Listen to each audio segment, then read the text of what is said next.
Ну и в завершении выпуска волонтеров спортивных игр «Дети Азии» не оставят без питания. Сегодня в Якутске презентовали ланчбоксы для добровольных помощников. Ребята получают полноценные обеды из нескольких блюд. Наш корреспондент Лев Нетесов попробовал их на вкус. Немаловажный этап подготовки к предстоящим играм «Дети Азии» пройден. Это подбор питания для волонтеров. Приготовлением еды займется цех бортового питания столичного аэропорта. Его работники обладают огромным опытом в организации выездных обедов. Немаловажно то, что вопрос еще и безопасности. В плане вот именно вывозной еды, то есть лаборатория, вся продукция будет проверяться на месте. И здесь самое главное нам обеспечить качество.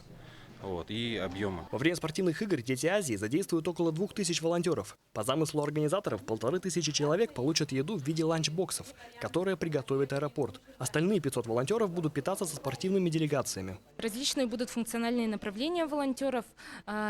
Будет сопровождение иностранных спортивных и российских делегаций. Вот это направление именно будет питаться со спортивными делегациями, которые непосредственно сопровождает.